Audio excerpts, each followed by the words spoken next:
እኔ አንድ መረጃ ልንገራችሁ ከምሬንም ነግራችሁ የገጠር ልጅ ገንዘብ ተከፍሎታል ሐኒን ወደዛ ቦታ ለመውሰድ ገንዘብ ተከፍሎታል እየተባለ አንዳንድ መረጃዎች እየወጡ ነው እሱ ምንድነው አንደኛ ወደ ሳውዲ አረብ ወደ ኢትዮጵያ ሲሄድ በነፃ ነው ሄደው ገንዘብ አልከፈለም በሁለተኛ ደረጃ ደግሞ ኢቃማ ኢመች አሰርቶ ነው ያመጣው ገባችሁ ኢመች ለሱ ኢቃማ አሰርቶለት ነው ያመጣው ማናቱ ምንድነው ኢመች የዛሬ 5 አመት 6 አመት ሐናን ጠይቋት ነበር ለትዳር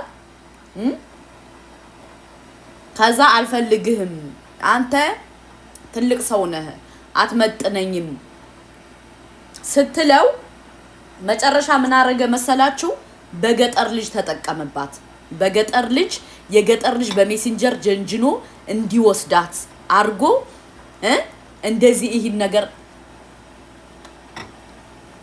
አደረገ ማለት ነው ስለዚህ አሁን ትልቁ ቁልፍ የምታገኙ ከማንም አይደለም ከገጠር ልጅ ነው ወደዳችሁም ጠላችሁም ምን አላላችሁም والله የምታገኙ ከገጠር ልጅ ነው የገጠር ልጅ በደንብ ጠንቅቆ ያቃል ምክንያቱም ያሃና ስልክ ሲደወልበት ያክስቴ ልጅ ነው ይዞት ያለ ስልኩም ብሎ የሚጠራው ግን ከማን ጋር ነው ከገጠር ልጅ ጋር ነው ገባችሁ የገጠር ልጅ በጣም ብዙ ነገር ጠንቅቆ ያቃል መናገር ግን አልፈለገም ምክንያቱም እናንተ አሽበልበላችሁት አሽሞነሞናችሁት ለመናችሁት ገባችሁ መለመን የሌለባችሁን ሰው ነው እየለመናችሁ ያለ በሁለተኛ ደረጃ ደግሞ ቪዲዮ ማንስራ አለ ሲባል ያነ ራሱ በቀደም የመጣው ልጅ መስካሪው ምንድነው ያለው የገጠር ልጅ እንስራ አለ ሰራነ በሶስተኛ ደረጃ ደግሞ እኛ የምናቀው ነገር የለም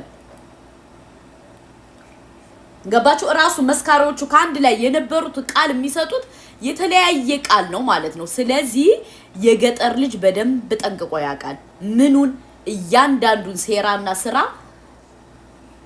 ያቃል እናንተ መያዝ ያለባችሁ ከማንም ከምንም አትሂዱ ገባችሁ ከገጠር ልጅ ጋር ነው ማለት ነው የገጠር ልጅ ጥፍርቅ አርጋችሁ ያዙ ምክንያቱም እናንተ የገጠር ልጅ በለመናችሁት ሰዓት ምንድነው እሱ የሚሆነው እየንትን ይያለ ምንም ማታመጡም ደግሞ ሲጀመር ምንም ማታመጡም ብሏቸዋል ንቋቸዋል እኮ ለምን እናንተ ልፍስፍስ ስለሆናችሁ ማለት ነው እናንተ ዝም ብላችሁ ላይቭ ላይ ስለምታሞቁ ንቋቸዋል አሁን ምን አሉ ወይ ከመብረቁ ጋር ይሁን ወይ ከሐቢባ ጋር ይሁን አሉ ለምን ሐቢባን ወይ ካሌን በገንዘብ በውስጥ ይደልላሉ ከዛ በኋላ ምን ይሆናል ነገሩ ያሃና ጉዳይ ተደብቆ እንዲቀር ለማረግ እየተሞከረ ነው ስለዚህ ያሃና ወዳጆች ኢትዮጵያዊ ኤርትራዊ የተጨነቃችሁ በሙሉ ፍትህ ለሃና ያላችሁ ሶሻል ሚዲያውን አጥለቅልቁት ማለት ነው እኔ ይቅርታ አርጉልኝ ከሐቢባ ቤትም እንዲሆን አልፈልግም ከመብረቁ ቤት እንዲሆንም አልፈልግም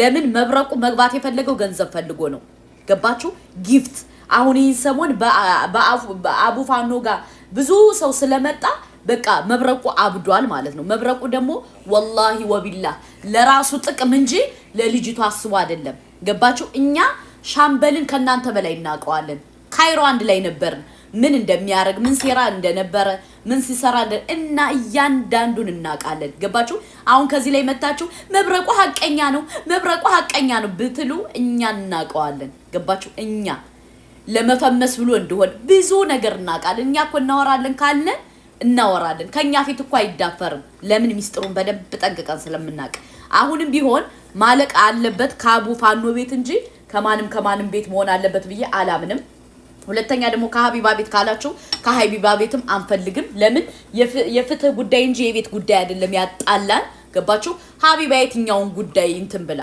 ሐቢባ የትኛውን ጉዳይ እስኪ ካየነው የትኛውን ጉዳይ የትኛውንም ጉዳይ አስጨርሳ አይተን አናቅም ማለት ነው ስለዚህ አሁንም ቢሆን መሆን ያለበት ካቡ ፋኖ ቤትና ካቡ ፋኖ ቤት ነው ማለቅ ያለበት አለቀቀ በሁለተኛ ደረጃ ደግሞ እሱ ሰው ስለያዘባችሁ ራሳችሁን እጃችሁን ለማስገባት እየጣራችሁ ነው እጃችሁን ለማስገባት እየጣራችሁ ነው ማለት ነው። ይሄ የፍትህ ጉዳይ እንጂ የፎሎ ጉዳይ አይደለም። እናንተ ለራሳችሁ አጀንዳ ስለምትፈልጉ ነው። ወይ ከመብረቁ ቤት ይሁን ወይ እንትን መብረቁ የትኛው ሐቀኛ ነው? መብረቁ የስንት ሴት ገንዘብ እኮ አለበት። እዚህ ጋር መጥቶ ሐቀኛ ሲጫወት እኮ እናንተ እናቴንኛ ወላሂ እኛ እናውቀዋለን። የስንት ሴት ገንዘብ እኮ አጭበርብሯል ካይሮ ላይ። ማናውቀውነን እንደኛ እናውቃለን እኮ ብንናገር እናልቃለን እያለ ነው ዝም የምንልና መብረቁ ሐቀኛ ነው የምትሉ ሰዎች ትገርሙኛላችሁ። እናቴ ወንድ ከሆነ እኛ ከምናውቀው ጋር ይደረ እንትን ይበል እስኪ ገስት ይውጣ። አይወጣም፣ ምክንያቱም ልኩን ስለምንነግረው። ስለዚህ ስለማታውቁት በእናንተ ቤት ሐቀኛ ነው። የኛ ሐቀኛ ሲጀመር እሱ እጁ ስላልገባበት ጊፍቱ እንትን ስላለበት እጁ ለመግባት ፈልጓል። ብዙም እየተበጠረቀ ነበር። አንዱኛው ራሱ መጥቶ ኦሮሞ ነው ሚስቴንና ልጄን አሲዛለሁ፣ ሁለተኛ ላይ አፍኗት ማለት ነው። ሚስቴንና ልጄን አሲዛለሁ የሐናን እንትን ተናገር የማይመስል የሚያወሩት ራሱ የማይመስል ነገር ማን ያመጣቸው? መብረቁ ያመጣቸው በጎች ማለት ነው። ገባችሁ? ስለዚህ አሁንም ቢሆን ሐናን በመብረቁ ቤት ከሆነ ትበላለሽ ይችልሽ። ከምሬ ነው የምነግራችሁ። ገንዘብ መብረቁን ማውን የሚፈልገው ገንዘብ ነው፣ ሁሉም ገንዘብ። ገባችሁ? ስለዚህ ከሰይድ ወረባቦ ቤት ነው መጨረስ ያለበት እንጂ ማንም እየመጣ ማንም እንትን እያለ ሐናን መነገጃ ያረጋት። በሁለተኛ ደረጃ ደግሞ እንድሪስ መነገጃ ነው ያረጋት። ለምን ካላችሁ ፎቶ አለኝ፣ መረጃ አለኝ፣ ቪዲዮ አለኝ ብሏል። እንደገና ግን ሸሸ። ከፈመሰ በኋላ ምን አለ? በሐና ጉዳይ አይመለከተኝም ብሎ እጁን ወጣ። ገባችሁ? አሁንም ቢሆን ፍትህ ለሐና እያላችሁ ሶሻል ሚዲያውን አጥለቅልቁት። አለቀ ደቀቀ። ከከሌቤት ይሁን ከከሌቤት ይሁን አትበሉ። ገባችሁ? እኛ የምንፈልገው ትክክለኛ ፍትህ እንጂ የቤት ችግር የለንም። ሰይድ ወረባቦ እኮ ጥፍርቅ አድርጎ እኮ ይዞታል። ገባችሁ? ስለዚህ በዚህ ደረጃ መሆን የለበትም ነው ብዬ እምላችሁ። ሰብስክራይብ፣ ላይክ፣ ሼር አድርጉ። ባይ